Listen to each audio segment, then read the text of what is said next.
Bonjour à toutes et à tous et bienvenue sur cette formation sur Photoshop. Aujourd'hui, on va vous présenter comment utiliser les différents outils de Photoshop et comment fonctionnent les différents réglages sur Photoshop de façon à ce que vous puissiez retoucher à peu près toutes les photos que vous voulez facilement avec le logiciel pour cacher des erreurs ou alors améliorer certains points d'une photo.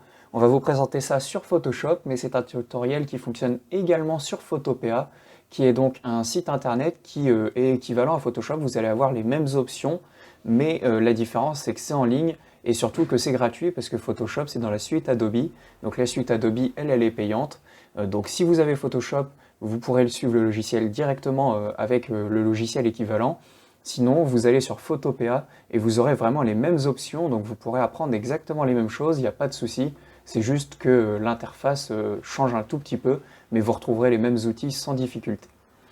Alors, pour commencer, quand vous arrivez sur Photoshop, vous avez une interface d'accueil qui va vous proposer notamment en haut à gauche différents dossiers, en fait différents endroits où aller pour retrouver des informations et notamment des photos que vous pourriez chercher. Parce que le but au départ, c'est du coup d'ouvrir une photo ou d'en créer une nouvelle image sur Photoshop. Donc pour notre part, on va ouvrir une photo, mais pour ça, vous pouvez soit aller du coup dans certains dossiers en particulier qui se retrouvent en haut à gauche, soit prendre les photos qui se retrouvent juste en dessous. Les photos qui sont ici, vous pouvez les modifier, les changer. En fait, si vous cliquez dessus, à partir de là, Photoshop va ouvrir la photo et vous allez pouvoir commencer à la modifier. Ou alors, vous faites créer nouveau. Quand vous faites ça pour vous montrer, en fait, ça affiche, vous voyez juste ici, différents paramètres, alors des paramètres préfaits, mais également des paramètres que vous pouvez rentrer. Vous pouvez rentrer la largeur, la hauteur que vous voulez pour l'image, donc ses dimensions, sa résolution, c'est-à-dire le nombre de pixels que vous voulez, donc par exemple par pouce, ou alors vous pouvez également le faire par centimètre en le changeant ici. Ici c'est pareil, vous pouvez choisir une unité en centimètres, mais également en pixels. Et ça va vous permettre de précisément de choisir la taille en fait de votre image et le format de votre image. Vous pouvez également choisir si vous voulez un fond blanc ou un fond qui soit transparent. Par exemple, si vous voulez faire des photos où il y a un fond transparent, vous pouvez le faire en le choisissant directement ici.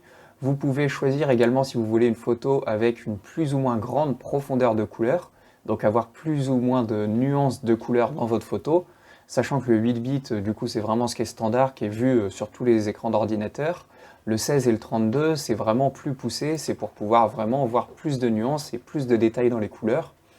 Et vous pouvez vraiment choisir tout ça, choisir votre espace de travail. Alors si vous ne connaissez pas, vous prenez ce qui est mis de base, hein, mais ça vous permet, quand vous vous y connaissez et que vous voulez aller plus loin, pouvoir vraiment choisir comment vous voulez que votre image soit faite. Sinon, ce qui est plus simple, si vous ne voulez pas donner des dimensions particulières à une image ou créer vraiment une image, eh ben, c'est d'ouvrir l'image sur laquelle vous voulez travailler. Donc en cliquant sur ouvrir, vous allez sur votre ordinateur chercher l'image que vous voulez. Moi par exemple, ça va être cette image-ci, donc je l'ouvre. J'ai mon image qui s'affiche ici, et à partir de là, je vais pouvoir tout retravailler sur Photoshop. Donc la première chose très importante à comprendre, c'est que sur Photoshop, on a un ensemble d'outils qui se trouvent sur la gauche, c'est-à-dire que tout ce dont vous allez avoir besoin va se trouver généralement sur la gauche. Il y a certains points que vous trouverez ailleurs, mais si vous voulez vraiment faire de la retouche, les outils qui vous permettront de faire les retouches se trouveront sur la gauche. Vous avez également accès à des menus en haut qui vous permettent d'autres particularités dont on parlera plus tard. Et à droite, vous allez avoir plusieurs fenêtres aussi très importantes, notamment les couleurs, les nuanciers, etc. Également les propriétés, les réglages, et vous allez avoir ici les calques. Alors, on va commencer par vous expliquer le fonctionnement des calques sur Photoshop. Ce qu'il faut bien comprendre, c'est que Photoshop, c'est un peu un logiciel de montage photo. Donc, quand vous voulez retoucher une image, en fait, ça va fonctionner un peu comme un logiciel de montage vidéo, c'est-à-dire que vous pouvez avoir plusieurs calques les uns sur les autres. Par exemple, ici, je vais rajouter un nouveau calque, donc pour ça, je fais plus, juste ici, ça crée un nouveau calque, et donc ce nouveau calque, si je rajoute quelque chose dessus, je vais vous expliquer comment on fait plus tard, mais pour vous montrer, voilà, je rajoute un calque noir sur ce calque-ci. Si je cache le calque noir, il disparaît et on voit bien le calque du dessous qui est en fait ma photo. Par contre, si j'affiche le calque noir, on ne voit plus la photo. Pourquoi? Parce que c'est toujours le calque du dessus qui s'affiche. Donc, si vous avez un calque qui est, voilà, pour vous montrer encore une fois, on vous expliquera comment faire tout ça plus tard, qui est avec un trou au milieu, vous voyez qu'ici il y a un petit trou, eh bien on verra la photo du dessous à l'endroit où il y a un trou, mais le reste sera bien caché par le calque. Donc ça c'est un point très important. Si je déplace le calque en dessous, hop, vous voyez que le calque du coup n'est plus visible et qu'il n'y a plus que la photo qui est visible, et inversement si je remonte le calque au-dessus. Donc c'est très important de s'en rappeler, le fonctionnement des calques sur Photoshop, c'est que le calque qui est sur le dessus est celui qui est visible, et ensuite on voit les autres en fonction du calque du dessus. Donc c'est comme ça qu'on va pouvoir ajouter plusieurs choses dans une image, c'est en ajoutant plusieurs calques. À chaque fois qu'on ajoutera quelque chose, si on ne modifie pas directement l'image, eh bien on modifie un calque.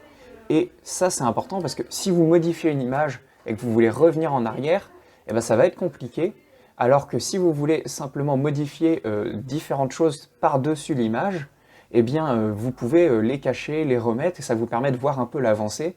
Donc c'est pratique de travailler sur des calques au lieu de travailler directement sur l'image. Également, vous avez pu voir au début, il y avait un petit cadenas. Si je me remets au tout début pour vous montrer, hop, il y a un petit cadenas. Ce petit cadenas, il empêche de faire des modifications sur ce calque-ci, qui est en fait l'image que vous avez importée. Si vous ne voulez plus que ce cadenas soit visible, vous pouvez le déverrouiller, et là vous voyez que j'ai gagné beaucoup d'options, je peux modifier beaucoup de choses, parce que ça devient un calque modifiable, et alors qu'avant, au début, il n'était pas modifiable.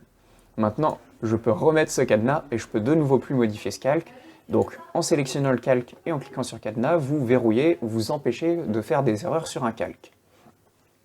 Ensuite, vous l'avez vu, un point très important, ça va être cette fenêtre-ci, je vais vous l'étendre un petit peu. Ça, c'est la fenêtre de l'historique. Ce qu'il faut bien retenir sur Photoshop, c'est que votre historique, eh bien, vous pouvez faire beaucoup de choses. En fait, en faisant CTRL-Z, vous revenez en arrière, vous revenez jusqu'au tout début, mais également, vous pouvez revenir dans l'autre sens. En faisant CTRL majuscule, la touche majuscule, mais qu'il faut maintenir, pas la majuscule qu'on laisse, où on peut relever son doigt de la touche et la majuscule reste activée. Vraiment la touche majuscule juste au-dessus de la touche CTRL.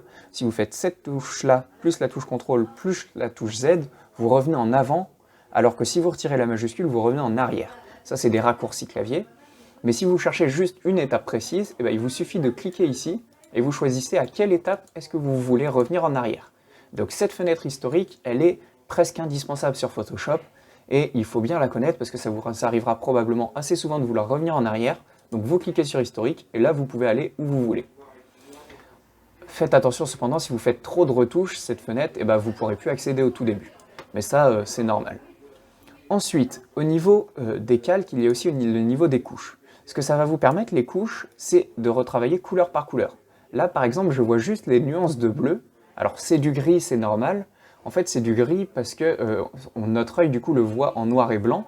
Mais c'est vraiment le bleu de l'image que je retouche. Et pour vous montrer ce que ça fait, si je n'active que le bleu, que je modifie le bleu, encore une fois, je vous expliquerai tout ça, comment faire pour faire ces changements-là. Je vais modifier le bleu. Vous voyez que là, tout devient extrêmement sombre. Maintenant, si j'active le tout, vous voyez que l'image est devenue jaune. Pourquoi? Parce que j'ai retiré du bleu, donc on voit du jaune. L'inverse du bleu, c'est le jaune. Donc c'est normal, c'est ce qu'on voit. Donc là, je suis revenu en arrière. Mais le fait d'avoir les couches ici, ça va vous permettre d'équilibrer les couleurs. C'est-à-dire de voir si le bleu est bien équilibré, le vert, le rouge. Et ça va vous permettre de faire correspondre des couleurs entre deux photos en travaillant couche par couche. Donc si vous voulez faire du travail très précis, c'est très utile. Et vous avez les tracés juste ici, que vous allez pouvoir retrouver quand vous faites des tracés particuliers sur l'image. On vous expliquera après ce que c'est les tracés, vous retrouverez tout ça ici. Ici, vous avez une fenêtre de couleurs qui va être assez importante parce que vous voyez juste ici, là, les couleurs, elles vont modifier en fonction de ce que je fais là. Si je passe sur le bleu, vous voyez que ça passe au bleu. Et si je clique sur cette image-là, hop, si je clique sur ces couleurs, pour vous remontrer, je clique sur ces couleurs, ça s'ouvre cette fenêtre-ci, et là, je peux modifier complètement les couleurs. Alors, soit en rajoutant le code couleur précis, soit en modifiant par moi-même avec ce curseur ici et ce curseur là. Ça va me permettre du coup de choisir les couleurs que je veux, et pouvoir travailler avec des couleurs. Il faut bien vous dire que la couleur qui est ici, c'est la couleur qui est utilisée, et la couleur qui est en dessous, c'est celle que vous gardez en réserve. Vous avez une deuxième couleur en réserve, mais qui n'est pas utilisée par Photoshop de base. Donc ça va vous permettre, vous pouvez inverser le sens, et si vous cliquez juste au-dessus, vous passez noir et blanc. C'est toujours noir et blanc quand vous cliquez juste au-dessus. Le fait d'avoir deux couleurs, ça va vous permettre de faire des dégradés, et ça va vous permettre d'avoir aussi, encore une fois, une couleur en réserve. Donc, au niveau des outils, pour commencer, parce que maintenant qu'on a vu vraiment un peu l'affichage global de Photoshop, on va, avant d'aller plus dans le détail, parler des outils. Le premier outil, c'est l'outil déplacement, donc la petite flèche que vous voyez juste ici, et c'est l'outil qui est sélectionné de base qui vous permet de vous déplacer et de déplacer un calque dans l'image. C'est-à-dire que l'image, elle, reste la même, vous voyez bien que le bord de l'image ne bouge pas, par contre, ce qu'il y a dedans est en train de bouger. Donc là, vous changez un seul calque, s'il y en a plusieurs, vous ne changez pas ce qu'il y a en dessous. Donc, en faisant cela, vous allez avoir du coup la flèche que vous voyez en haut qui pointe vers la droite, qui vous dit de combien de pixels à droite vous vous êtes déplacé. Si elle se met à pointer à gauche, comme ici, c'est que vous avez déplacé vers la gauche et elle vous indique le nombre de pixels. Et pareil avec la flèche du dessous pour en haut et pour en bas. Vous pouvez voir qu'il y a des petits traits roses qui peuvent s'afficher et ils indiquent en fait si l'image est centrée ou pas, en tout cas si le calque est centré ou pas, et s'il y a plusieurs calques, vous pouvez avoir des micro-flèches rouges, des micro-traits roses, enfin rose magenta comme ici, où en fait ces traits vont vous indiquer que vous êtes aligné sur un calque, mais pas sur l'image complète. Là vous voyez mon image est centrée, donc j'ai le trait vertical et le trait horizontal. Maintenant si je me mets dans ce sens-là, j'ai que le trait horizontal parce qu'elle est centrée au niveau de l'horizon, mais pas au niveau du coup vertical. Donc, je remets mon image, mon calque complet dans l'image, je veux garder le calque complètement dans l'image, et je vais vous montrer le deuxième outil. À chaque fois que vous voulez changer d'outil, il vous suffit de cliquer et de rester appuyé sur l'outil, et là vous avez les différents outils cachés dans l'outil que vous voyez ici. Donc là, par exemple, je peux choisir l'outil rectangle de sélection en cliquant dessus. Le deuxième outil, c'est l'outil rectangle de sélection, et cet outil, ce qu'il va vous permettre, c'est de sélectionner uniquement une zone de l'image. Lorsque vous faites ça, la zone que vous venez de sélectionner, c'est sur celle-ci que vous allez travailler. Donc, si je fais une retouche, par exemple, hop, je crée un nouveau calque. Pour vous montrer, je fais une retouche, je veux rajouter juste du noir. Et bien là, je rajoute du noir uniquement dans mon calque, dans mon cadre. Vous voyez bien que je ne rajoute pas du noir ailleurs, parce que j'ai sélectionné uniquement cette zone-là. Donc, quand je clique sur l'endroit de la zone que je veux remplir, eh bien, il se limite au bord que j'ai sélectionné.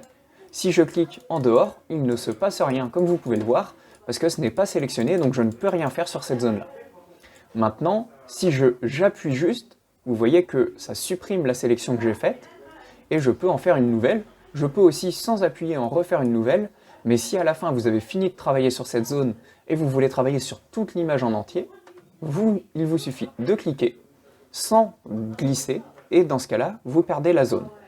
Pour comprendre, si vous n'avez pas vu, pour faire du coup une sélection comme ceci, vous allez tout simplement cliquer, rester appuyé et glisser, et vous relâchez lorsque vous avez la dimension que vous souhaitez. Par exemple, je veux cette dimension-là, je relâche, et là, j'ai ma zone précise de retouche. Ensuite, vous avez également la même chose en rond, c'est-à-dire que c'est une sélection mais qui va être alors soit ovale, soit parfaitement ronde, si vous prenez la bonne forme. Si vous voulez avoir une forme qui soit parfaitement ronde ou parfaitement carrée, si vous prenez le rectangle de sélection, il vous suffit d'appuyer sur la touche majuscule, encore une fois la touche majuscule où il faut relâcher à chaque fois, et là vous voyez qu'en appuyant sur cette touche-là, je ne peux pas faire autre chose qu'un rond, je ne peux pas faire autre chose qu'un cercle parfait, en fait je suis obligé de vraiment faire un cercle, et si je relâche, là, je peux faire un ovale. Par contre, si je rappuie, je suis obligé de faire un cercle parfait. Donc, vous avez également un outil de rectangle de sélection qui sélectionne uniquement une rangée en horizontal, donc un pixel en horizontal, et vous avez la même chose en colonne. Et là, du coup, vous pouvez le déplacer de gauche à droite, mais vous ne pouvez pas le déplacer de haut en bas vu qu'il ne prend qu'un pixel, donc il s'adapte à l'image. Ensuite, vous avez l'outil lasso. L'outil lasso, ce qu'il va vous permettre, c'est de sélectionner, encore comme une fois, créer une zone de sélection, mais comme vous pouvez le voir, cette zone de sélection, eh bien, elle est personnalisée. C'est vous qui créez cette zone de sélection, en fait, en fonction de la forme que vous créez avec votre souris. Alors, si vous ne la complétez pas vous-même, il va le faire lui-même en allant au trajet le plus direct du point où vous avez relâché votre souris au point où vous avez commencé. Parce que vous commencez à appuyer, vous créez le trait précisément que vous voulez. Donc là, ça devient un petit peu compliqué si vous êtes à la souris, c'est plus facile avec une tablette graphique, mais en tout cas, vous pouvez faire des tracés assez précis avec un lasso. Et si vous n'allez pas jusqu'au bout et que vous ne revenez pas au point de départ, comme par exemple ici, il va lui calculer quel est le trajet le plus proche pour aller du point d'arrivée au point de départ, et vous voyez, il va recréer ce trait pour rejoindre le point d'arrivée au point de départ. Donc ça, c'est l'outil lasso qui va vous permettre d'être très précis. L'inconvénient de l'outil lasso, comme je vous l'ai dit, c'est que si vous êtes à la souris ou même à la tablette graphique, ça peut être compliqué parfois d'être précis avec l'outil lasso. Et donc pour éviter ça, vous avez l'outil lasso polygonal qui lui en fait va faire que des traits droits. Mais par contre là vous cliquez une fois, vous pouvez relâcher, là vous voyez je relâche complètement la souris, par contre le trait continue de se faire. Donc là je vais pouvoir cliquer une nouvelle fois et vous voyez ça bloque le trait à l'endroit où je l'ai voulu. Donc je peux créer un deuxième, un troisième, un quatrième, à chaque fois que je clique, ça bloque le trait là où il est. Par exemple là je vais cliquer, hop, mon trait a créé un nouveau point ici. Et donc là, je suis obligé de complètement revenir à mon point de départ, et quand vous voyez qu'il y a un petit rond qui s'affiche en dessous de mon outil lasso, hop, vous voyez le petit rond apparaître, c'est que je suis arrivé à mon point de départ, et si je clique, ça va fermer du coup mon ellipse de sélection. Donc là, ma sélection est faite, et vous voyez qu'elle est beaucoup plus précise en fait que celle que j'ai fait avant, parce que celle que j'ai fait avant permet de s'adapter exactement à mon tracé. Par contre, le problème, si vous êtes avec une souris, c'est que forcément ça s'adapte au trait précisément que vous faites avec votre souris, donc il se peut que vous fassiez des petites vagues, parce que vous n'allez pas parfaitement droit d'un bout à un autre. Donc l'outil polygonal, lasso polygonal, vous permet d'aller parfaitement droit et d'être plus précis lorsque vous n'êtes pas très précis à la main.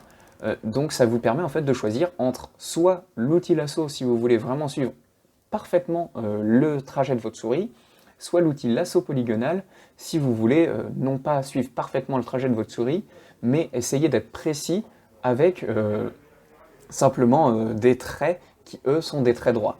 Ensuite, vous allez avoir l'outil sélection d'objets que vous voyez juste ici. Alors ça, il faut bien être sur les versions les plus récentes de Photoshop parce que c'est un outil qui est arrivé très récemment. L'intérêt de l'outil sélection d'objets, c'est qu'il va chercher un objet dans l'image et en fait, vous avez juste à encadrer par exemple une partie de l'image et il va chercher par lui-même un objet. Donc là, vous avez vu qu'il a affiché un message d'erreur parce qu'il n'y avait pas d'objet dans ma scène, donc il n'arrivait pas à le détecter. Donc ce que ça va permettre cet outil de sélection, c'est que si vous sélectionnez par exemple ici le skieur, il va sélectionner uniquement le skieur et rien d'autre à côté en se débrouillant tout seul. C'est-à-dire que vous avez vu, j'ai juste eu à faire hop, un rectangle et donc je clique, je reste appuyé et je relâche à la fin. Et à ce moment-là, il détecte par lui-même qu'il y a un skieur dans cette scène et il va prendre uniquement le skieur.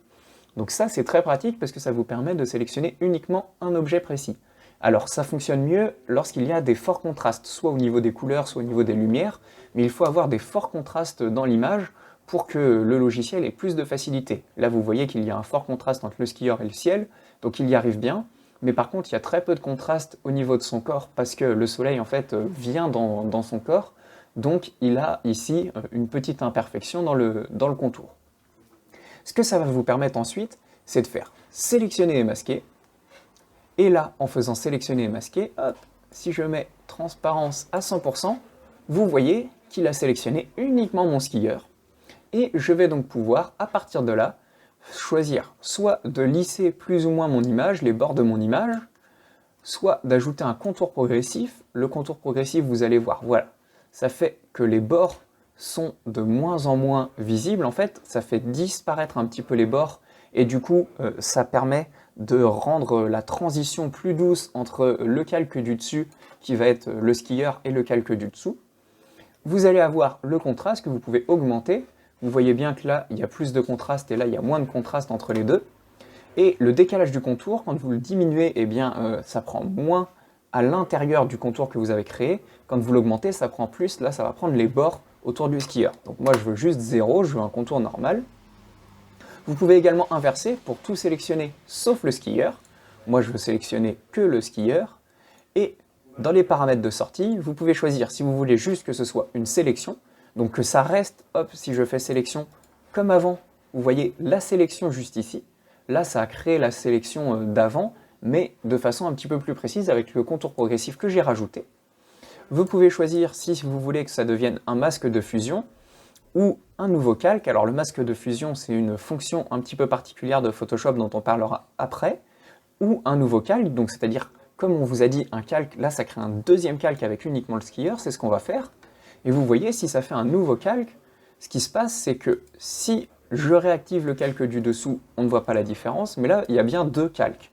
Donc si je cache le calque du dessous, vous voyez bien qu'il n'y a que mon skieur qui est sélectionné ici. Parce que j'ai vraiment détouré uniquement le skieur grâce à mon outil de détection d'objets. Et si je viens ici, j'ajoute mon skieur, et bien vous voyez qu'il n'y a que mon skieur qui est ajouté vu que j'ai détouré uniquement le skieur. Donc ensuite, vous allez avoir un deuxième outil, c'est l'outil sélection rapide. Cet outil-là, vous allez pouvoir augmenter son épaisseur. En fait, augmenter son épaisseur, c'est augmenter le rayon sur lequel vous allez en fait travailler, parce que c'est un cercle, donc plus vous l'augmentez, plus vous allez prendre dans l'image. Et le fonctionnement de cet outil-ci, pour vous montrer, vous glissez et il va détecter par lui-même une partie de l'image à chercher. Alors là, je suis sur un calque, donc il ne va pas y arriver. Mais là, par exemple, il va détecter mon moineau, vous voyez, et il ne va prendre que mon moineau. Il ne va pas essayer de prendre le bord. Donc voilà, pour vous montrer, il détecte par lui-même automatiquement à peu près bien où est mon moineau. Là, le contour est assez proche. En fait, le moineau est assez similaire au fond, donc il a un petit peu de mal. Mais vous voyez qu'il détecte plutôt correctement le fond. Et donc ça va me permettre de précisément choisir uniquement mon moineau et détourer mon moineau du reste du fond. Alors là c'est fait rapidement, mais ça va vous permettre en faisant ça de supprimer en fait certaines choses de votre image, supprimer uniquement une partie de votre image, ou alors faire ressortir uniquement une partie de votre image et changer le fond qu'il y a derrière par exemple. Si vous sélectionnez uniquement le moineau, alors là ça a été fait rapidement, mais vous voyez, vous pouvez garder uniquement le moineau et mettre un autre fond derrière, quand c'est fait bien précisément évidemment, en faisant encore une fois sélectionner et masquer. À chaque fois quand vous voulez créer une nouvelle sélection, ça sera ici, et il faudra bien choisir sortie avec un nouveau calque si vous voulez créer en fait un nouveau calque à partir de ça. Vous pouvez également créer un nouveau document. Ce que ça va faire si vous créez un nouveau document, c'est qu'en fait ça crée une image, une nouvelle image, avec uniquement votre calque de moineau détouré. Donc là, je veux rester sur mon image, mais avec ma sélection du moineau. Et vous pouvez voir que là, de base, j'en ajoute, en fait, je rajoute des parties de mon image, en fait, je rajoute des parties de sélection. Mais maintenant, imaginons que je me sois trompé, là, le plot, je ne veux pas le sélectionner. Soit je clique sur moins, et en fait, vous voyez, je peux retirer, ça fait exactement la chose inverse, je peux retirer des parties de la sélection sur lesquelles je me suis trompé, notamment ici le plot. Et là, vous voyez que, du coup, le plot n'est plus sélectionné. Soit je peux rester sur plus, et en appuyant sur la touche Alt du clavier, je passe automatiquement sur le moins. Vous voyez là, tant que je garde la touche Alt activée, je suis sur le moins. Je relâche la touche Alt, je suis sur le plus. Vous le voyez en haut, là, la touche Alt n'est pas activée. Si j'appuie la touche Alt, c'est passé sur le moins. Et donc là, je peux retirer des parties de la sélection. Vous voyez, je retire des parties de la sélection en restant appuyé sur Alt et en cliquant. Comme ça vous évite de passer de l'un à l'autre. C'est un petit raccourci clavier. Vous appuyez sur Alt et ça vous permet de passer de plus à moins ou de moins à plus selon l'outil de sélection que vous avez pris. Et le dernier outil de sélection qui reste, c'est l'outil baguette magique que vous voyez ici. L'outil baguette magique, il va chercher, lui, une couleur précise et il va s'adapter à cette couleur. Là, il va chercher par exemple le bleu, et la nuance de bleu que j'ai choisie, eh bien, c'est toute celle-ci. Là, c'est un autre bleu, là, c'est un autre bleu. Donc, il prend que le bleu que je lui ai demandé. Alors, on peut plus ou moins augmenter la tolérance. Par exemple, je vais mettre la tolérance à 30. Vous allez voir la différence tout de suite. La zone est plus grande. En fait, plus la tolérance est grande, et plus il va accepter de nuances de bleu. Par contre, vous voyez bien, là, c'est marron et noir, donc il n'accepte pas du tout le moineau. Mais avec une tolérance à 30, il accepte plus du bleu. Donc, vous allez pouvoir jouer en fait sur la tolérance. Hop, si je me mets à 70, il sélectionne presque tout le bleu, parce que en fait, presque toutes les nuances de bleu sont assez similaires. Ça va faire pareil si je cherche sur le vert. Il va prendre énormément de nuances de vert, parce que 70, c'est beaucoup. Par contre, si je me mets à 10, qui est très limité, vous voyez, la zone est beaucoup plus faible. Donc, vous pouvez vraiment choisir, en augmentant plus ou moins la tolérance, combien de nuances de la couleur que vous sélectionnez vous voulez prendre. Donc ça, c'est avec la baguette magique. Et encore une fois que vous avez fait votre sélection, vous pouvez tout à fait faire sélectionner et masquer et prendre uniquement la partie du coup de bleu ici sélectionnée. Également, vous pouvez cliquer sur sélectionner un sujet. Et si vous cliquez sur sélectionner un sujet, ça va chercher un sujet dans votre photo et ça va le détourer. Et là, il a reconnu automatiquement Photoshop que mon sujet c'était mon moineau. Vous voyez qu'il l'a plutôt bien détouré, il y a très peu d'erreurs au final dans le détourage qu'il a créé. Il n'y a vraiment que les pattes qui sont très proches en fait du plot qui est en dessous, donc il a du mal à faire la différence. Mais sinon vraiment le moineau en lui-même, comme il est assez différent du fond au niveau du contraste, eh bien il a très bien détecté mon moineau et j'ai un détourage quasi parfait au niveau du moineau. Donc cet outil sélectionner un sujet, c'est comme l'outil de sélection d'objets. C'est un outil très très puissant parce que ça vous fait gagner beaucoup de temps. Après, il vous suffit, une fois que vous avez fait par exemple l'outil de sélection d'objets ici, vous sélectionnez le skieur, vous trouvez que ce n'est pas assez bien fait, vous pouvez recommencer, il va chercher à essayer de l'améliorer. Mais voilà, moi je trouve que c'est pas assez bien fait. Eh bien, vous pouvez tout à fait prendre l'outil sélection rapide, passer sur le moins et retirer les parties qui ne vous conviennent pas. Et là, voilà, j'ai retiré cette partie-là. Maintenant, je me dis, en fait, si le skieur c'était bien, eh ben, je peux le rajouter. Voilà, vous pouvez être plus précis, en fait, mais en ayant une base de départ avec le ski qui est déjà travaillé et qui permet d'être quand même plus précis. Donc, c'est assez pratique d'avoir une telle base de départ, en fait, sur Photoshop. Vous pouvez vraiment commencer avec quelque chose de presque déjà travaillé, en ayant juste fait soit sélectionner un sujet, soit en ayant fait la sélection d'objets, donc juste ici, l'outil de sélection d'objets, et vous avez gagné beaucoup de temps. Ensuite, il y a l'outil recadrage. L'outil recadrage, c'est standard, ça vous permet de recadrer votre image. Alors, de base, ça vous permet de le recadrer assez librement. En appuyant sur la touche majuscule, vous gardez le format dans lequel vous êtes, vous ne pouvez pas changer de format. Donc ça veut dire que quand vous baissez la hauteur, ça baisse de façon rationnelle la longueur et inversement. Et si vous vous mettez ici, vous pouvez choisir des formats précis. Par exemple, je veux recadrer uniquement en carré. Donc là, ça recadrera uniquement en carré. Ou alors, je veux recadrer uniquement en 16 neuvième. Donc ça va uniquement recadrer en 16 neuvième. Ou alors, vous pouvez faire rapport largeur par hauteur. Et là, vous pouvez choisir, par exemple, 20 par 5. Eh bien, il va s'adapter exactement au format que vous voulez. Donc si vous avez un format précis, par exemple le 4 tiers, eh bien, vous pouvez lui dire le 4 tiers. Et après, il fera uniquement du 4 tiers. Donc, vous avez la possibilité de recadrer votre photo directement en 4 tiers. Hop, et voilà.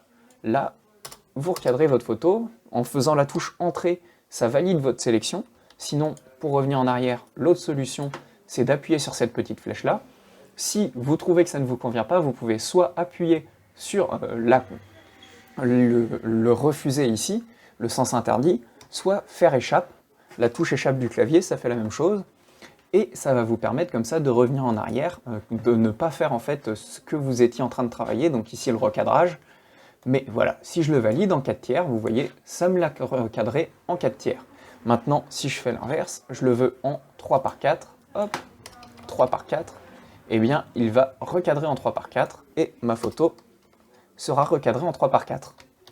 Donc voilà. Là, ça vous permet de vraiment faire ce que vous voulez au niveau du recadrage. Donc, en dessous du recadrage, vous avez l'outil correction de perspective par recadrage. Là, vous pouvez créer du coup une zone que vous pouvez plus ou moins changer. Et en fait, votre image va s'adapter à ça. C'est-à-dire que là, si je clique, vous voyez qu'il fait une image à partir du format que j'ai fait. Donc là, il va vraiment étirer mon moineau. Mais là, ça ne va pas parce que mon image en fait est naturelle. Mais si mon image elle était un peu penchée, eh bien, le fait de changer la perspective, eh bien, ça corrigerait les erreurs de perspective sur mon image. Donc là, ce n'est pas le cas, vu qu'il n'y a pas d'erreur de perspective, encore une fois, mais s'il y en avait, c'est ce que ça permettrait. Ensuite, vous avez l'outil tranche, qui va pouvoir permettre de trancher d'après les repères, ou alors de sélectionner uniquement certaines tranches. En fait, pour bien comprendre cet outil tranche, on peut ajouter des tranches en faisant affichage, nouveau repère. En fait, on peut créer des repères sur lesquels on va pouvoir trancher derrière.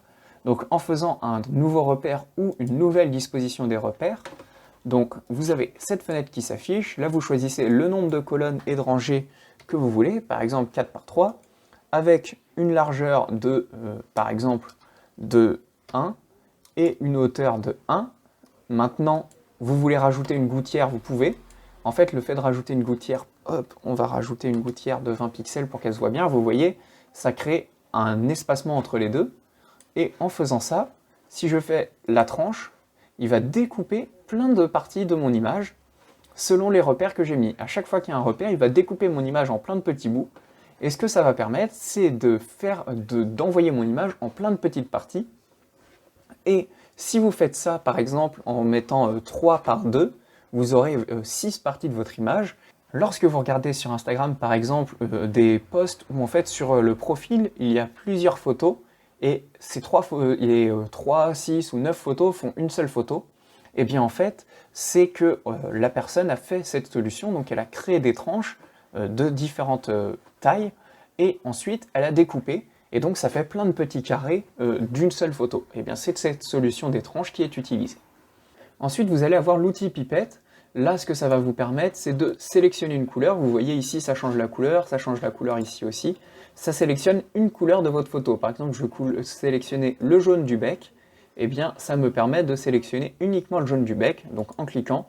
Et si vous cliquez et que vous restez appuyé, ça vous montre en fait la couleur en haut que vous allez sélectionner par rapport à la couleur qui est sélectionnée au départ que vous voyez en dessous. Et par exemple, je sélectionnais du vert, ça sélectionne du vert. Et là, comme j'ai sélectionné du vert, vous voyez que la couleur qui sera montée en dessous, c'est du vert, et la couleur qui est montée en haut, c'est celle que je vais sélectionner. Donc ça vous permet ici de sélectionner une couleur en particulier, sachant que quand vous êtes sur ce module-là, même sans l'outil pipette, en fait, vous avez une pipette, sauf qu'elle ne vous montre pas la couleur d'avant et la couleur d'après.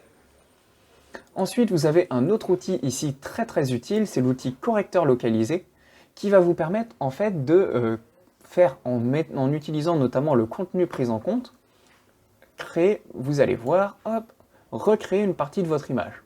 En fait, pour vous montrer, par exemple ici, je vais faire disparaître la tête de mon moineau, je sélectionne, et en fait, il va essayer d'imaginer qu'est-ce qu'il pourrait mettre en fonction de ce qu'il y a autour de mon moineau pour cacher en fait l'endroit que j'ai sélectionné. Là, par exemple, je veux cacher la tête, et bien, il va essayer, à partir de ce qu'il y a autour, d'imaginer ce qu'il pourrait y avoir. Alors parfois, ça marche mieux que d'autres. Par exemple, là, on va revenir au tout début, parce que là, ça ne me convient pas. On va prendre cette photo-ci. Cette photo, hop, on retire le cadenas. Là, si j'essaye de supprimer mon skieur, alors, encore une fois, vous pouvez augmenter le rayon de votre sélection pour faire une sélection d'un seul coup. Là, j'aurais dû le faire, par exemple, j'aurais gagné un petit peu de temps. Et voilà. Je vais essayer de supprimer uniquement le skieur. Bah, vous voyez, il a cherché dans le ciel quelles étaient les nuances du ciel, et il a recréé à peu près les mêmes nuances du ciel, de façon à ce qu'on ne puisse pas deviner qu'il y avait un skieur avant. Alors là, c'est pas parfait, il faudrait retravailler un petit peu pour le cacher, mais en retravaillant un petit peu, voilà. Là, ça devient vraiment très compliqué de savoir qu'il y avait un skieur avant, et on a l'impression que la photo, en fait, il n'y avait pas de skieur au départ, elle a juste été prise comme ça. Cet outil va être très pratique pour cacher des imperfections, parce que ça va analyser autour de votre sélection ce qu'il y a, et ça va vous permettre de remplacer au niveau de votre sélection par des choses similaires qu'il y a autour. Donc ça fonctionne plutôt bien, des fois ça ne fonctionne pas, comme vous avez pu le voir sur le moineau, mais voilà, quand vous prenez un sujet en entier, autour ça va s'adapter, et ça va faire cet effet que vous avez vu, où le skieur disparaît complètement et on n'a que le ciel. Ça va vous permettre notamment de cacher si vous avez des petites taches sur une image ou si vous avez par exemple des boutons sur la peau d'une personne. Si vous sélectionnez uniquement le bouton, il va appliquer de la peau d'à côté et en fait le bouton va disparaître grâce à cet outil-ci. Donc c'est un outil très puissant parce qu'il fonctionne avec de l'intelligence artificielle qui va chercher autour qu'est-ce qui pourrait correspondre au mieux, et assez souvent ça fonctionne. Après, vous avez l'outil pièce. L'outil pièce, lui, c'est un peu différent. Vous faites votre sélection, donc en cliquant et en restant appuyé, vous tracez le tracé que vous voulez, et en vous déplaçant, vous allez mettre la partie que vous voulez. Par exemple, là, je veux qu'on mette cette partie-ci sur cette partie-là. Et vous voyez que le skieur a complètement disparu parce qu'en fait, il a à peu près flouté, il a utilisé le fond pour recréer ça. Et là, vous voyez, on ne voit plus du tout le skieur, encore une fois. Donc ça, c'est la même chose qu'avant. Maintenant, si je fais ça ici, vous allez voir, hop, que en fait, il a recopié. Vous voyez la petite boule qui est ici, il l'a recopiée ici, et celle qui est ici, il l'a recopiée ici. Il a vraiment recopié exactement ce que je lui ai dit de mettre avant. Donc voilà, si on revient en arrière, vous voyez avant, après, avant, après. Vous avez vraiment recopié exactement ce que vous voulez à côté. Donc là, par exemple, si je mets la montagne, il le recopie et il va essayer de recréer le même contraste. Donc là, c'est plus foncé que la montagne, donc il a foncé ma montagne quand il l'a ajouté pour essayer que ça se fonde un peu mieux. Donc si vous mettez des choses complètement différentes comme la montagne, ça se voit beaucoup. Par contre, encore une fois, si je reprends ici et que je mets autre chose, ça se voit beaucoup moins. Donc, en fait, ça va être tout un jeu d'essayer de trouver qu'est-ce qui pourrait remplacer, qui se verrait moins. Et comme ça, vous allez avoir la possibilité de faire disparaître une zone précise de votre image. Ensuite, vous avez l'outil de déplacement basé sur le contenu. Lui, en fait, ce qu'il va faire, c'est que vous allez créer, encore une fois, hop, une zone que vous voulez sélectionner, donc en cliquant, en restant appuyé et en relâchant. Et cette zone, vous allez la déplacer où vous voulez. Là, je la déplace, par exemple, dans le ciel. Et si je valide, il va ajouter cette zone dans le ciel et il va essayer de faire en sorte qu'elle corresponde à l'endroit qui était dans le ciel. Et ça va remplacer ma montagne qui était ici, elle se remplace par du ciel et inversement. Donc cet outil est assez similaire aux autres, mais la différence c'est que vous choisissez vraiment où est-ce que vous voulez placer la zone que vous avez sélectionnée. Donc là, ça vous permet de déplacer une zone précisément, au lieu que ce soit une zone que vous sélectionnez, que vous vouliez remplacer, et après vous sélectionnez un autre endroit pour remplacer cette zone précise, mais qui, elle, ne bouge pas. Et après, vous avez du coup l'outil œil rouge qui va chercher si vous avez des yeux rouges dans une image parce que vous avez fait des flashs, vous allez juste à sélectionner la zone en question et en relâchant, il va chercher et à chaque fois qu'il y aura des yeux rouges, eh bien, il fera disparaître cette couleur rouge des yeux. Donc ça va vous permettre assez facilement de supprimer des yeux rouges si vous en avez sur des vieilles photos. Ça peut être utile. Maintenant, on n'a plus trop ce problème-là, mais sur des vieilles photos au flash, on en trouve assez régulièrement. Ensuite, vous avez l'outil pinceau. Donc là, on va diminuer un petit peu l'épaisseur. Cet outil pinceau, il va prendre la couleur qui est ici et il va tracer au pinceau la couleur que vous avez juste ici. Donc ça va vous permettre de dessiner sur votre image. Alors là, c'est assez moche, mais ce que vous allez pouvoir faire, c'est de, par exemple, diminuer le flux pour que on ait une image, comme vous le voyez, qui soit un petit peu moins, que le tracé soit un petit peu moins fort. Là, c'est vraiment un tracé complètement, donc vraiment comme un dessin. Si vous retirez complètement le lissage, il suit parfaitement votre souris. Maintenant, si vous augmentez le lissage, le trait suit plus lentement. Il va essayer de lisser le trait selon les mouvements. Là, je fais énormément de mouvements, et ben, il va essayer de diminuer un maximum pour essayer d'avoir un trait le plus lisse possible. Donc, hop, si je remets à 0, il suit parfaitement. Et maintenant, ce que je vais pouvoir faire ici, c'est choisir différents types de pinceaux. Et alors, l'intérêt de changer le pinceau, là, par exemple, si je prends ce type de pinceau, eh bien, vous voyez qu'il est flou sur les bords. Donc ce pinceau, si je prends une couleur qui convient bien, donc au lieu du marron, je prends une couleur bleutée, hop, on va prendre une couleur bleutée. Si je fais ce trait, là il est très visible, maintenant on va prendre. Donc si je prends une couleur du fond, là en faisant un trait, il se voit beaucoup moins. Vous voyez que le trait est très peu visible, pourtant j'ai bien tracé un trait. Si je le retire, on le voit un petit peu. Eh bien, ça, c'est vraiment l'intérêt en fait de ce pinceau, c'est de pouvoir cacher, en fait, de pouvoir colorier sur l'image. Et par exemple, sur des bords où on aurait fait une photo, on aurait fait une photo et on aurait rajouté un fond derrière, pour cacher qu'il y a un fond qui est différent, eh ben, on peut sur les bords recréer une couleur du fond. Par exemple, sur le bord du skieur, pour que le contraste soit moins fort, on pourrait choisir de faire un pinceau, de prendre un pinceau un petit peu plus petit, de mettre une opacité uniquement de 50% pour pas que ce soit trop fort, parce que là, sinon, plus l'opacité est importante en fait, et plus on voit le trait. Donc là, on va diminuer un petit peu, et vous voyez que ça permet de cacher un petit peu la transition, Alors là, c'est très fort, hein, mais on peut cacher un petit peu la transition avec cet outil pinceau. Et on voit un petit peu moins la transition. Et donc cet outil pinceau va en fait vous servir à colorier sur votre image, simplement. Ensuite, vous avez l'outil tampon de duplication juste ici. L'intérêt de cet outil, c'est de dupliquer une partie de l'image.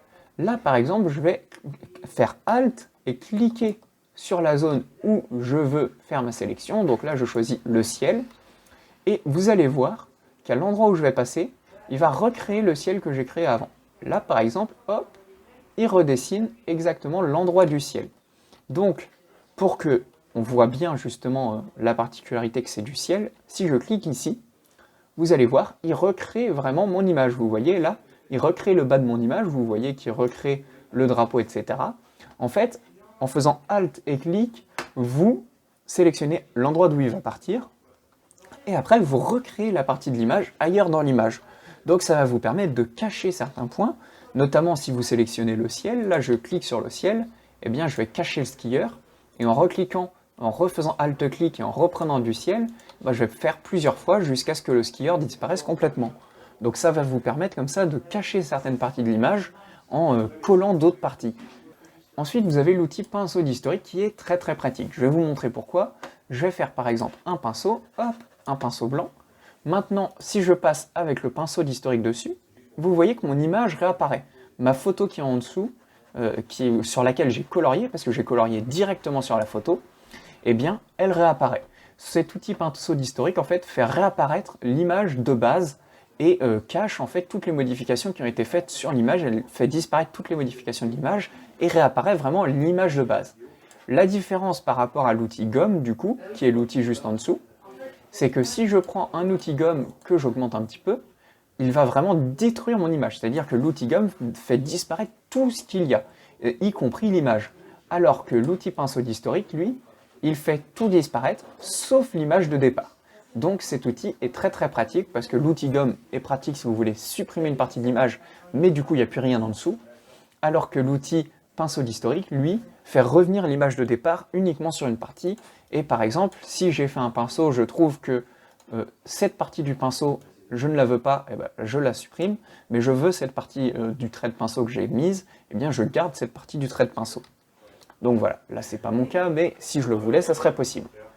Ensuite, vous avez l'outil pot de peinture, qui est juste ici. Cet outil est très pratique parce qu'il va vous permettre de remplir des zones de votre image. Si je fais un nouveau calque, eh bien en fait, il va remplir tout mon calque avec un pot de peinture ici rouge. Si je change la couleur, eh bien, il va s'adapter et il va reprendre toujours la couleur du haut. Là, si je mets blanc, il va s'adapter en blanc. Donc ça me permet de remplir un calque en entier et du coup de changer complètement une couleur. Maintenant, si je veux un dégradé, eh bien, je vais avoir la couleur du haut qui est prise en premier pour mon dégradé et la couleur du bas qui est prise pour mon dégradé en deuxième. Donc ça va aller de la couleur du haut à la couleur du bas. Et pour vous montrer, si je vais de gauche à droite, alors si je veux faire un trait parfaitement droit, j'appuie sur la touche majuscule et vous voyez que j'ai beau essayer de monter, il garde un trait parfaitement droit. Par contre, si je relâche, il va faire un dégradé qui suit parfaitement l'endroit où je suis. Donc là, je veux un trait qui aille de gauche à droite. Et vous voyez qu'il me fait un dégradé du bleu au blanc, parce que ici j'ai le bleu et j'ai le blanc. Si je change, que je mets du rouge et que en dessous je mets du marron par exemple, eh bien il va faire un dégradé du rouge jusqu'au marron. Donc voilà. Maintenant, si je supprime, je fais disparaître mon outil dégradé. Et ça va vous permettre comme ça, soit de créer une couleur sur toute l'image, soit de créer un dégradé sur toute l'image, soit uniquement dans la zone de sélection que vous avez créée. Ensuite, vous avez l'outil goutte d'eau qui vous permet de flouter une zone de l'image. Pour vous montrer ça, on va retourner sur le moineau et au niveau de son œil, si on augmente l'épaisseur, je vais passer plusieurs fois avec l'outil goutte d'eau avec une intensité de 100% pour que ça se voit mieux. Hop, et je vais mettre l'outil goutte d'eau plusieurs fois. Alors là, je suis sur le calque. Hop, faut bien faire attention, des fois vous pouvez vous faire piéger, être sur un autre calque que sur le calque que vous voulez. Mais là, je suis sur le calque du moineau, et vous voyez qu'en passant plusieurs fois avec la goutte d'eau, j'ai flouté l'œil du moineau. L'outil goutte d'eau, ce que ça va faire, c'est que ça va flouter votre image. Maintenant, à l'inverse, je peux utiliser l'outil netteté, et en repassant plusieurs fois sur mon œil, eh bien, je vais augmenter progressivement la netteté. Et vous voyez, mon œil est non seulement redevenu net, mais là, il est devenu extrêmement net, même plus qu'il ne faudrait, parce que j'ai augmenté vraiment la netteté uniquement sur l'œil. Vous voyez que le reste n'est pas plus net, il n'y a vraiment que l'œil sur lequel j'ai augmenté la netteté. Donc, on va essayer de revenir à une version précédente. Hop, on va réaugmenter à peu près pour avoir une photo à peu près équivalente. Voilà, c'était à peu près ma photo de départ, comme ça. Et ensuite, vous avez l'autre outil, l'outil doigt. Donc là, ce que ça va faire, pour vous montrer, c'est que ça va faire un peu comme si vous preniez un doigt, et comme quand vous appuyez sur une photo où l'encre est encore fraîche, quand il y avait des photos à l'encre, si vous avez vraiment des photos à l'encre et pas des photos prises par sublimation, eh bien, vous allez déplacer les couleurs, et comme une peinture fraîche, vous déplacez les couleurs avec votre doigt, donc ça donne cet effet très très particulier, où on a l'impression que les couleurs se mélangent, parce qu'en fait vous avez pris votre doigt et sur de la couleur fraîche, vous avez déplacé ces couleurs-là. Donc si vous voulez faire un style un peu artistique, vous pouvez utiliser cet outil-là. Vous avez également l'outil densité. L'outil densité, l'intérêt c'est que vous allez pouvoir éclaircir ou assombrir des zones de votre image. Par exemple ici, je passe sur le crâne, et bien vous voyez qu'à chaque fois que je passe, le crâne devient un petit peu plus clair. Maintenant, là, je l'ai fait pour les tons moyens. Si je le fais pour les tons clairs et que je passe ici, les tons clairs vont être éclaircis, mais pas les tons foncés. Vous voyez que quand je passe sur le noir n'est pas plus clair. Par contre, le marron, lui, devient beaucoup plus clair, parce que le marron fait partie des tons clairs, par contre, le noir n'en fait pas partie. Et là, si je passe sur les tons foncés, vous voyez que mon noir devient gris, parce qu'en fait, il est éclairci, mais mon marron, lui, reste aussi sombre qu'il l'était avant. Donc là, ça prend uniquement les nuances de luminosité, et donc ça se base soit ton moyen, ton foncé, ton clair, comme vous préférez. Ensuite, vous avez l'outil plume, qui va vous permettre de faire une sélection précise de l'endroit que vous voulez. Donc ça vous crée un tracé, donc là vous allez pouvoir retrouver vos tracés, et en cliquant ici, vous pouvez choisir que ce soit une forme, ça va créer une forme, vous créez une forme directement, donc là, qui est remplie. Hop, je peux changer le remplissage, donc ça va vous permettre de créer des formes précises. Maintenant, si vous voulez revenir sur un tracé, l'intérêt en fait, c'est qu'à la fin, donc en recliquant quand il y a un petit rond, là, tout mon tracé est fait, et je vais pouvoir du coup créer une sélection. Alors, par exemple, je ne veux pas de contour progressif, et bien ça me crée une sélection avec ma petite plume, donc ça me permet un peu comme le lasso polygonal de faire une sélection, mais où là, l'intérêt, c'est que hop, si vous revenez dessus, je peux complètement changer certains points. Je vais pouvoir rajouter des points que je peux déplacer. Je vais pouvoir également en enlever en choisissant l'outil de suppression. Quand je clique sur des points, je les supprime. Donc cet outil va vraiment me permettre de créer des tracés de façon différente de la solution du lasso polygonal. Et ça va me permettre de créer, après je peux créer aussi un masque avec, je peux créer une forme, je peux vraiment tout créer grâce à cet outil-là. Cet outil plume qui me permet encore une fois de faire des sélections. Ensuite j'ai l'outil texte, alors là je choisis la zone de texte sur laquelle je veux entrer, dans laquelle je veux taper mon texte, la zone dans laquelle je veux taper mon texte, je clique, je reste appuyé, je glisse, je choisis ma zone. Si je ne fais pas ça, que je clique juste, hop, vous allez le voir, il ne me donne pas de zone précise, et donc en fait à l'endroit où j'ai cliqué, je vais taper mon texte, mais j'aurai pas une zone précise que j'aurais définie. Donc souvent, c'est quand même plus agréable de créer vraiment une zone précise pour notre texte dans laquelle il est contenu. De base, vous avez ce texte qui apparaît, qui est en fait le texte de référence pour tester si une zone de texte fonctionne en informatique. Et vous pouvez remplacer ce texte par ce que vous voulez, par exemple « bonjour », hop. Si je tape « bonjour », voilà, vous voyez, eh bien, je peux changer la couleur de mon texte, je peux le mettre en rouge par exemple, je vais pouvoir le centrer, le mettre à droite ou à gauche, comme je préfère, je vais pouvoir changer sa taille, le rendre plus petit ou au contraire plus grand, sachant que si vous voulez du coup rentrer une taille manuellement, vous pouvez taper sur votre clavier et faire « entrer », et ça va rentrer la taille. Vous pouvez choisir sur la police, alors là il n'en existe une police que dans le mode standard, mais par exemple si je change la police pour du Arial et que je veux qu'elle soit en gras, eh bien il va me la mettre en gras, ou alors si je veux que ma police soit en gras et en italique, eh bien, il va me la mettre en gras et en italique. Donc ça va vraiment me permettre de choisir tout comme si on était sur un logiciel de traitement de texte standard. Et je vais également pouvoir transformer mon texte, le déformer, de façon à ce qu'il soit dans une forme d'un arc, comme ici, vous voyez, ça crée un arc avec mon texte que je peux plus ou moins modifier, voilà, changer en horizontal, en vertical. Vous voyez que je peux vraiment modifier la forme de mon texte. Donc là, j'annule, je veux que ça reste un texte standard, mais ici, ça va vous permettre de faire ça, cette option-là. Et après, vous refusez, le texte n'apparaît pas. À l'inverse, si vous validez, hop, bonjour, et je valide, eh bien, mon texte apparaît juste ici. Donc là, vous avez un texte, et le texte, ça crée automatiquement un nouveau calque. Donc vous avez un calque de texte qui apparaît. Et alors, il faut bien savoir que le calque de texte est différent des autres calques. Si vous cliquez dessus en faisant clic droit, si vous faites pixeliser le texte, ça devient une image. Par contre, tant que ce n'est pas pixelisé, eh bien c'est en mode vectoriel. Ça veut dire que du coup, votre texte, eh bien en fait, il ne perdra pas en qualité tant que vous l'augmentez. Vous pouvez l'augmenter autant que vous voulez, il ne sera jamais pixelisé. Peu importe sa taille, ça restera un texte qui ne sera pas pixelisé parce que le texte s'adapte en mode vectoriel.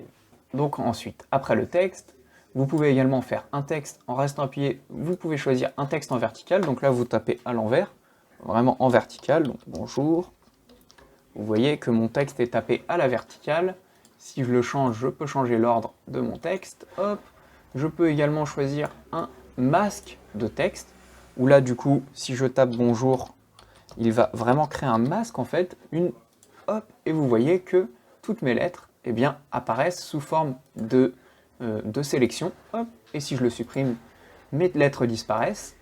Donc ça va vous permettre en fait, par exemple, si je fais, hop, pour vous montrer, ça va vous permettre de taper un texte. Par exemple, là, je tape bonjour, encore une fois. Hop, je valide. Je fais supr. Eh bien, à l'endroit du texte, vous voyez que mon image, en fait, elle a un trou aux endroits de bonjour. Donc, j'ai créé bonjour dans mon image en transparence. Alors, là, c'est pas mon but, mais c'est une possibilité avec cette option-là.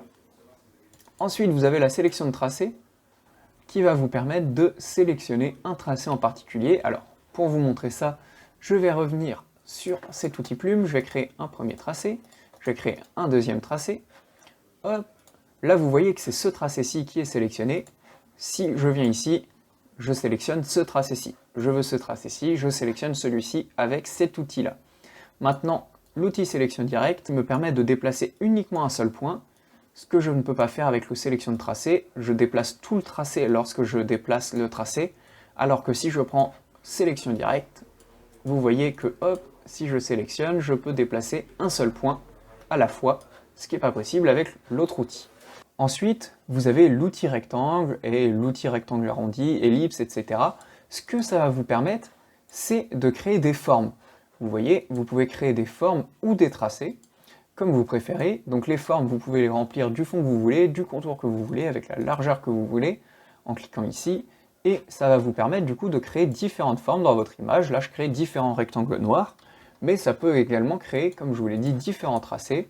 Donc un tracé rectangle, un deuxième tracé rectangle. Et vous pouvez le faire, si vous préférez, avec un rond. Encore une fois, si vous appuyez sur la touche majuscule, pendant que vous restez appuyé, ça crée un cercle parfait. Donc voilà, vous pouvez vraiment créer différentes formes comme ceci. Ensuite, vous allez avoir l'outil ici rotation de l'affichage. Ça va vous permettre, sur une photo qui serait par exemple pas dans le bon sens, eh bien, de complètement changer l'angle dans lequel vous la voyez. Et là, vous pouvez voir l'image, elle restera en fait au format paysage, c'est-à-dire que quand vous regarderez cette photo sur un logiciel de photo standard et pas sur Photoshop, elle restera à l'horizontale. Mais là, ça vous permet de travailler dans un sens précis. Si vous voulez, par exemple, travailler pour chercher quelque chose qui est dans ce sens-là, mais sur votre image, vous avez quelque chose qui est penché, ça vous permet de travailler selon ce qui est penché. Là, par exemple, je peux suivre l'inclinaison du moineau. Donc, je vais travailler uniquement selon l'inclinaison du moineau. Mais derrière, en revenant, en fait, en réalité, ce qu'on voit, c'est standard. Si je réinitialise la vue, c'est ça qu'on verra sur la photo finale. Mais pour travailler, ça me permet de choisir l'endroit précis que je veux en ayant en fait le bon sens directement pour le travail, mais sans modifier pour autant l'image finale. Et après, vous avez l'outil Loop, donc qui est un outil très utile parce que ça vous permet de zoomer sur une partie précise de l'image pour la retravailler, là par exemple l'œil. Évidemment, si vous faites moins, vous revenez en arrière. Alors encore une fois, en appuyant sur Alt, en restant appuyé sur la touche Alt, ça fait l'inverse de la fonction sur laquelle vous êtes. Ça c'est vrai pour beaucoup de fonctions sur Photoshop. Et également, si vous faites adapter à l'écran, comme c'est le cas juste ici, pour vous montrer, je vais revenir en arrière, il va ajuster l'image au bord de l'écran, et si vous mettez en plein écran, il va en fait essayer de s'adapter encore plus. Là, on ne voit pas forcément la différence, mais si l'image n'est pas dans les bonnes proportions par rapport à Photoshop, il y a des bords qui peuvent être coupés avec le plein écran, ce qui ne sera pas le cas avec adapter à l'écran. Et également ici, vous pouvez changer le zoom que vous avez sur l'image. Là, par exemple, je suis à 20%. Quand je fais adapter à l'écran, je passe à 32,74%. Vous pouvez manuellement, en sélectionnant, en tapant au clavier et en appuyant sur Entrée, choisir le zoom plus ou moins important que vous voulez sur votre image. Et ça va vous permettre de travailler sur des zones précises de votre image en choisissant soit le zoom ici, soit en adaptant à l'écran, soit en zoomant avec la loupe. Sachant que le zoom ici est toujours accessible, la loupe, il faut changer d'outil du coup pour être sur l'outil loupe. Ensuite, il y a quelques fonctions dont on ne vous a pas parlé qui vont être très utiles, des fonctions qui vont se trouver dans les menus du haut. Premièrement, il y a l'outil en fait enregistrer sous. L'outil enregistrer sous ou l'outil enregistrer, ça va vous permettre en fait d'enregistrer l'image. Alors si vous faites l'outil enregistrer, la première fois il va vous demander sous quel format vous voulez l'enregistrer et où est-ce que vous voulez enregistrer l'image. Si vous faites enregistrer sous, eh bien vous allez pouvoir changer notamment tous les formats. Vous pouvez l'enregistrer au format Photoshop, donc là c'est pour garder en fait la possibilité de retravailler. Si vous rouvrez l'image sur Photoshop, vous allez avoir tous les différents calques qui restent séparés, etc. Par contre, vous pouvez exporter en JPEG, par exemple, pour avoir une photo au format final, donc qui est visible partout sur tous les ordinateurs, parce que le format JPEG est visible partout. Par contre, l'inconvénient du format JPEG, c'est que vous n'aurez pas les différents calques. Donc, si vous voulez retravailler votre image, eh bien, vous n'aurez plus toutes les solutions que vous avez fait en avant, toutes les retouches que vous avez fait avant. Vous ne pourrez pas les retirer ou les remettre. Là, il n'y a que le format Photoshop qui garde vraiment toutes les modifications que vous avez faites et où, en fait, quand vous rouvrez dans Photoshop, vous avez votre projet avec les différents calques, les différentes modifications ajoutées, etc. Et vous avez également le format PNG qui peut être assez utile. En fait, ça permet d'avoir de la transparence, le format PNG. Donc ça veut dire que si vous avez une photo où il y a une partie du fond qui est transparent, eh bien vous allez garder cette partie de la photo qui est transparente au lieu qu'elle devienne blanche si vous êtes en JPEG. Et c'est ce qui fait quand vous essayez d'avoir une photo par exemple sur un diaporama, si elle est au format PNG et qu'elle est transparente, vous aurez bien de la transparence. Par contre, si elle est au format JPEG, vous aurez des bords blancs qui sont généralement assez peu esthétiques. Ensuite, au niveau de l'édition, vous allez tout d'abord avoir un point très important, c'est la transformation manuelle. La transformation manuelle, ça va vous permettre de transformer le calque que vous avez sélectionné et de l'agrandir ou de le diminuer et de le déplacer sans pour autant changer l'image. Vous le voyez ici, l'image elle reste exactement la même. Par contre, vous pouvez déplacer le calque à l'intérieur et l'agrandir ou le diminuer assez librement avec la transformation manuelle. La déformation de la perspective, ce que ça va faire, c'est comme l'outil déformation dont on avait déjà parlé. Tout d'abord, là, l'intérêt, c'est que vous faites une disposition, et ensuite, vous faites déformation, et là, tout votre calque, vous allez le déformer, et vous allez pouvoir, du coup, l'adapter. Et vous voyez qu'en fait, ça devient un peu une image en 3D qui peut être mise un peu partout, et donc ça va vous permettre d'adapter l'image, par exemple, sur un mur. Si vous avez un mur qui est penché, là, vous voyez, imaginez qu'il y a un mur qui est penché, eh bien, on pourra avoir l'impression que l'image est sur le mur, et ça vous permet, par exemple, de changer une image dans un cadre en une autre image, en prenant une image 2D et la transformant en une image 3D. Ça, c'est l'intérêt de cet outil déformation. Également, vous avez une autre option, c'est la déformation de la marionnette. Là, vous allez avoir plein de points qui vont s'afficher dans votre image, et vous allez pouvoir créer plusieurs points, et en fait déplacer vraiment votre image comme vous le voyez. Voilà. Alors, on ne peut pas non plus faire tout ce qu'on veut, mais vous voyez que vous pouvez vraiment déplacer votre image assez librement, et modifier certaines parties de votre image, certaines parties de votre photo, et vous avez vraiment un style très particulier. Alors, encore une fois, il ne faut pas en abuser. Là, vous voyez, quand je le faisais, on ne reconnaissait plus rien. mais en le modifiant un tout petit peu, ça peut vous permettre de modifier votre photo et l'ajuster pour compenser certaines formes qui ne sont pas adaptées. Ensuite, vous avez aussi un autre outil très utile, c'est l'outil remplir. Donc par exemple, si je sélectionne ma photo de skieur, que je fais édition remplir, contenu pris en compte, eh bien, comme on l'avait vu avant, quand j'essayais de supprimer mon skieur, il va faire exactement la même chose, il va chercher les bords, et il va remplacer à l'intérieur avec ce qu'il voit autour. Donc là, ça m'a permis de supprimer mon skieur.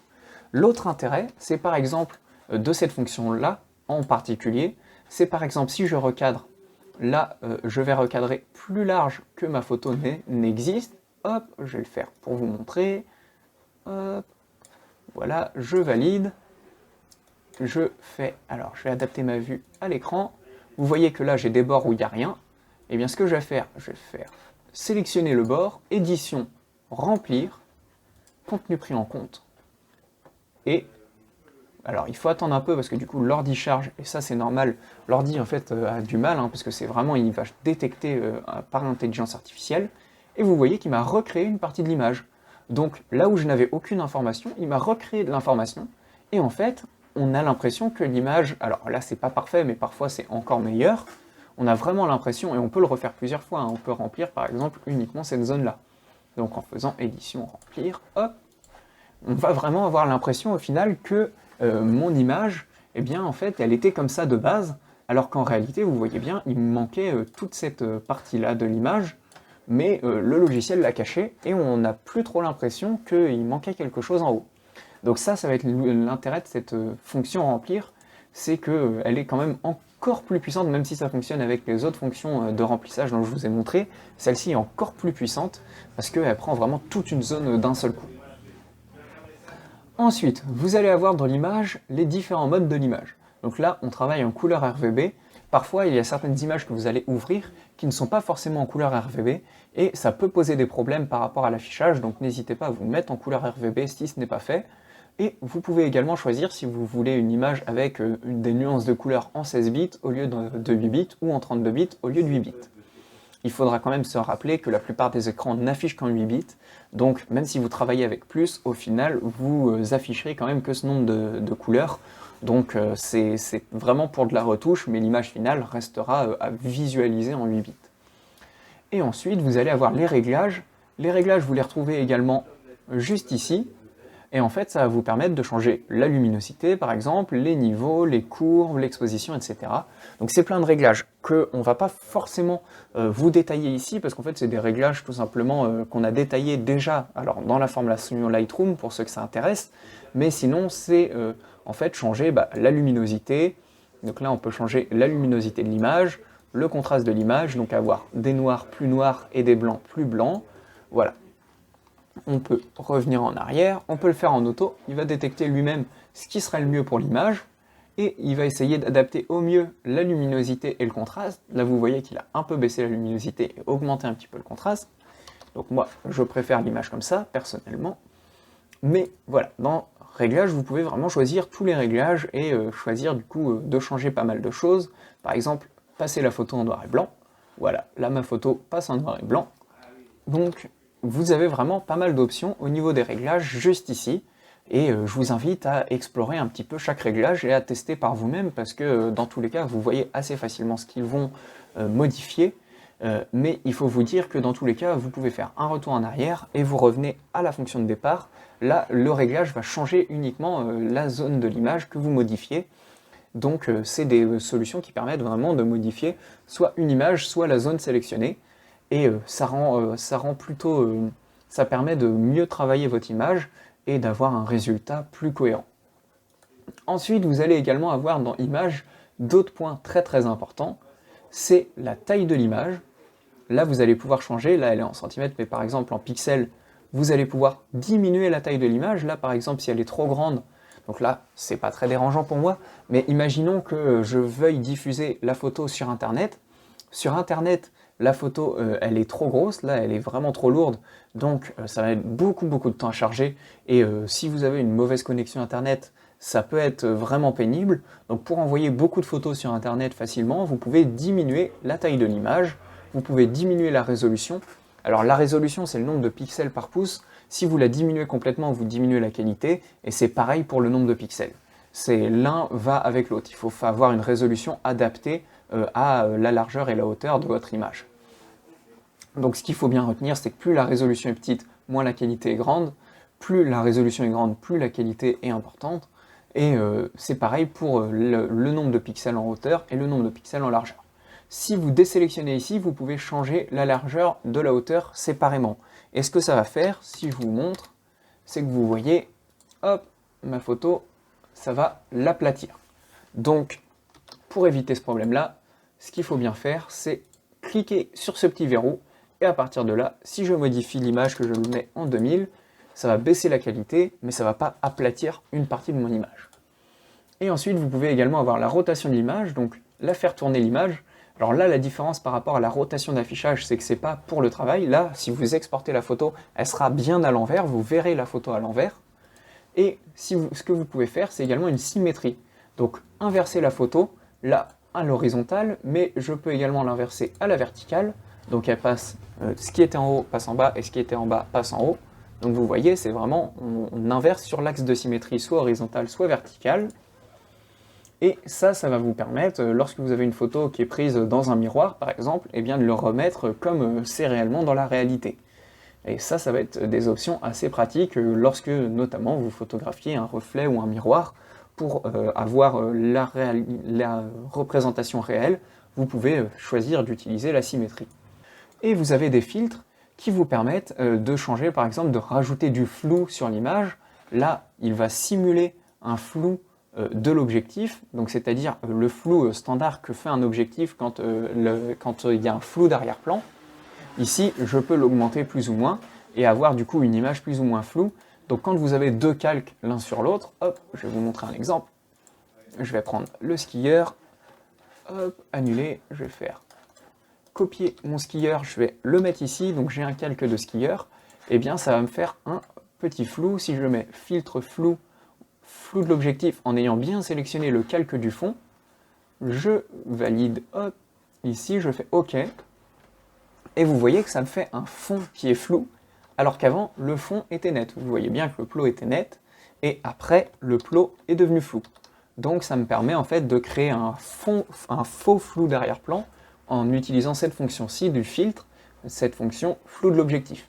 Vous pouvez également pixeliser votre image, la rendre plus nette en utilisant le renforcement et en mettant par exemple netteté optimisée.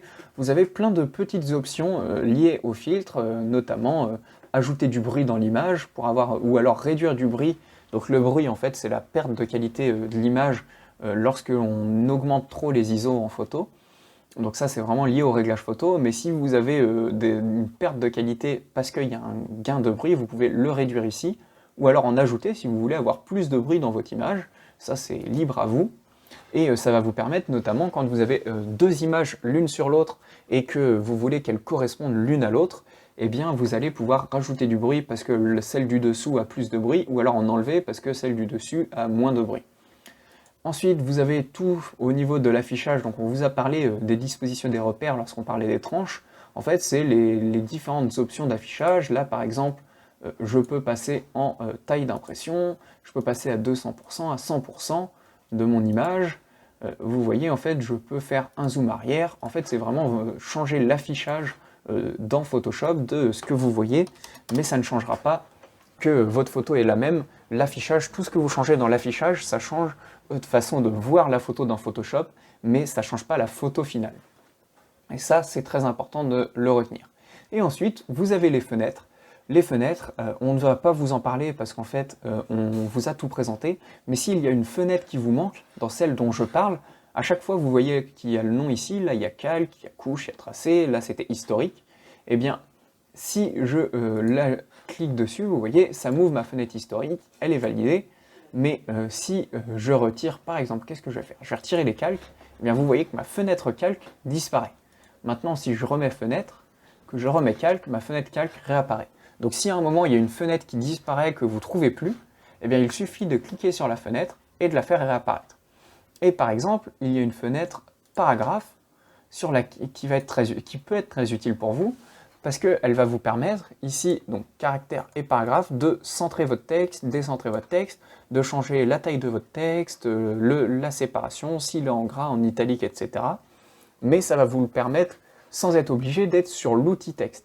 Donc quand vous avez un texte, que vous êtes sur un calque de texte, vous pouvez tout modifier ici sans être obligé d'utiliser l'outil texte en plus. Donc ça va vous permettre de vous en servir plus facilement et surtout il y a plus d'options que l'outil texte.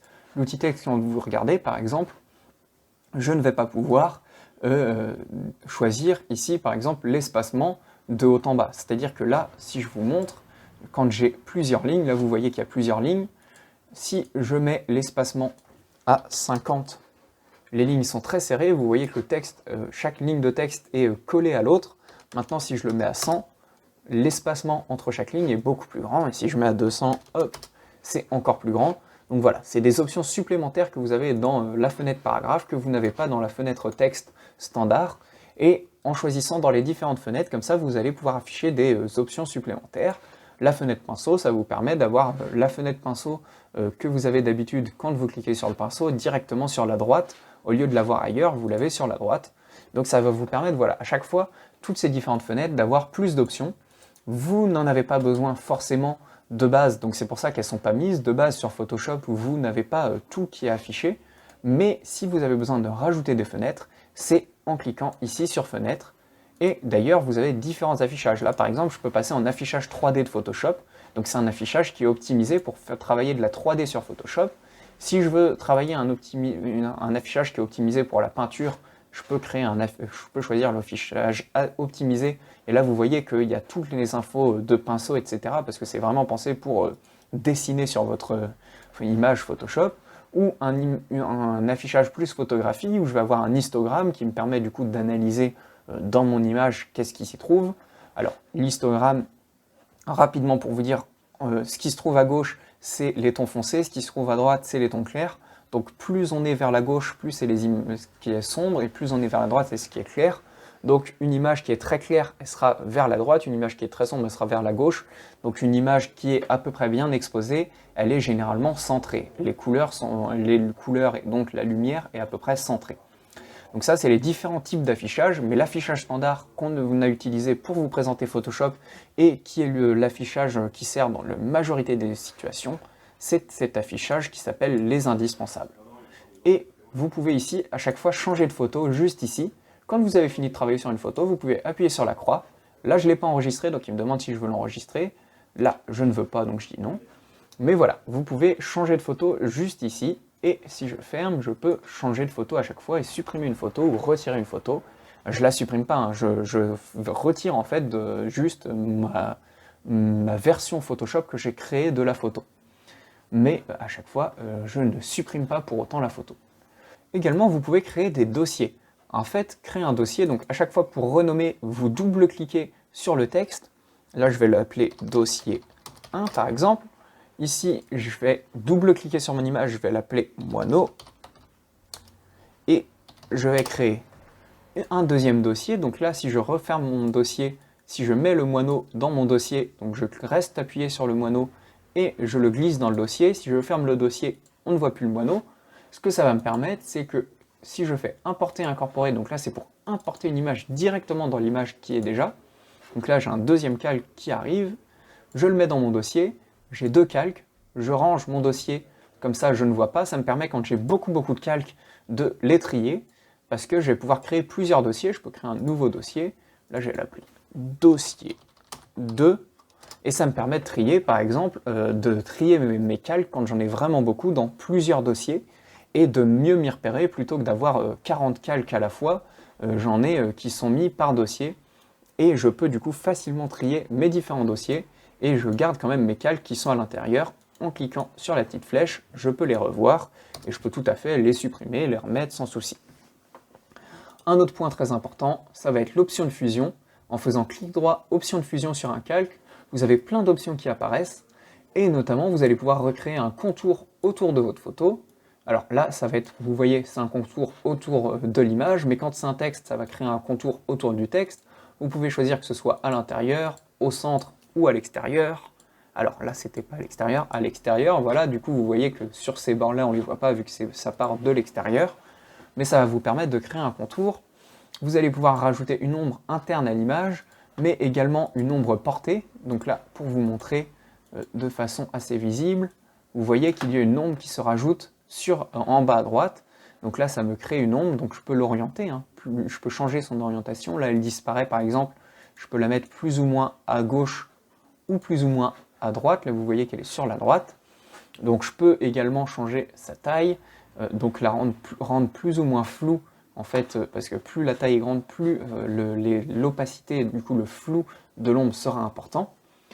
Vous avez voilà, ce type d'options qui existent et qui vous permettent de modifier, donc là de rajouter une ombre, de rajouter un contour, et ça c'est assez utile parce que ça va vous permettre sur un texte de rajouter un contour ou une ombre, ça peut être utile pour mieux faire ressortir le texte par exemple, mais vous allez également pouvoir rajouter une ombre interne dans un texte, du coup créer dans un texte ou dans un calque une nuance, en fait vous allez avoir une ombre au sein du calque. L'intérêt du coup de créer une ombre interne sur un calque, c'est que ça va vous permettre d'avoir une nuance de noir à l'intérieur du calque et du coup de ne pas avoir uniquement une seule couleur, ça sera plus ou moins visible. Et évidemment là j'ai fait annuler donc tout disparaît, mais si je fais clic droit option de fusion, que je me rajoute mon contour et que je fais hop, alors que je le grandis et que je fais OK, mon contour reste. Il suffit que je fasse OK et mon contour reste. Donc ça, c'est un panneau assez utile dans Photoshop. Clic droit, option de fusion. Vous avez pas mal de choses possibles à ce niveau-là. Et ensuite, il y a donc les masques de fusion dont on a dit qu'on allait vous parler. L'intérêt d'un masque de fusion, en fait, c'est que vous allez travailler avec le noir et le blanc. Si vous dessinez, par exemple, sur votre image, hop, vous prenez l'outil pinceau, vous dessinez en noir, vous allez supprimer des choses dans votre image. Vous supprimez, alors là l'opacité est à 50%, donc ça supprime que de 50%, mais si je mets l'opacité à 100, vous supprimez complètement certaines parties de l'image. Maintenant, à l'inverse, si vous mettez du blanc, il ne se passe rien. En fait, quand vous mettez un masque de fusion sur une image, ce que ça va faire, c'est que plus vous êtes vers le noir, là par exemple je me mets à 20%, et bien à 20%, je supprime un petit peu mon image, vous voyez qu'elle devient un petit peu plus transparente, parce que en fait, plus on ajoute du noir, plus sur le masque de fusion, il va devenir transparent. Et en cliquant sur le masque de fusion, hop, et en faisant clic droit et en faisant supprimer le masque de fusion, on revient au point de départ, ou à l'inverse, en faisant clic droit et désactiver le masque de fusion, il n'est plus visible, mais il existe toujours. Donc si on le réactive, il revient. Donc ça permet de voir un avant-après. Si on fait désactiver, activer, ça nous permet, sans supprimer le masque de fusion, de faire un avant-après. Et voilà, je peux sélectionner uniquement certaines parties de mon image. Le masque de fusion me permet, en ajoutant plus ou moins de noir, d'ajouter plus ou moins de transparence dans mon image. Donc voilà, on espère que cette formation vous aura été utile et vous aura permis de comprendre un peu les bases de Photoshop et comment est-ce que ça fonctionne. C'est un logiciel qui est très complexe, je pense que vous l'aurez compris au vu du nombre d'options qu'on vous a présentées, du nombre d'outils qui existent, mais il faut bien ne pas avoir peur. En fait, si vous reprenez tous ces outils, la majorité, vous ne vous en servirez pas au quotidien. Par contre, il y a certains outils, comme par exemple la suppression des yeux rouges, ou alors la sélection pour détourer un sujet, selon les utilisations que vous avez de Photoshop, qui peuvent vous être très utiles. Et donc, grâce à ces outils-là, vous pourrez, une fois bien les maîtriser, comprendre comment travailler vos photos et vraiment faire des retouches très poussées sur Photoshop. Parce que là, on ne vous a pas vraiment montré précisément quel type de résultat on pouvait obtenir en cumulant plusieurs options. Là, on vous a montré chaque option séparément pour que vous compreniez bien le fonctionnement de chaque option. Mais en cumulant plusieurs outils, eh bien, vous allez vraiment avoir des résultats très poussés dans Photoshop. Et c'est comme ça que vous pouvez avoir de très bons résultats en utilisant un peu tous les outils de Photoshop. Donc, on vous invite à bien garder cette formation de côté. Et quand vous avez un besoin particulier de retouche sur une photo, revenir sur cette formation et chercher l'outil qui correspond à vos besoins. On espère donc que cette formation vous aura été utile. N'hésitez pas à retourner sur formation-image.fr pour regarder les autres formations ou les autres articles que l'on a fait sur Photoshop.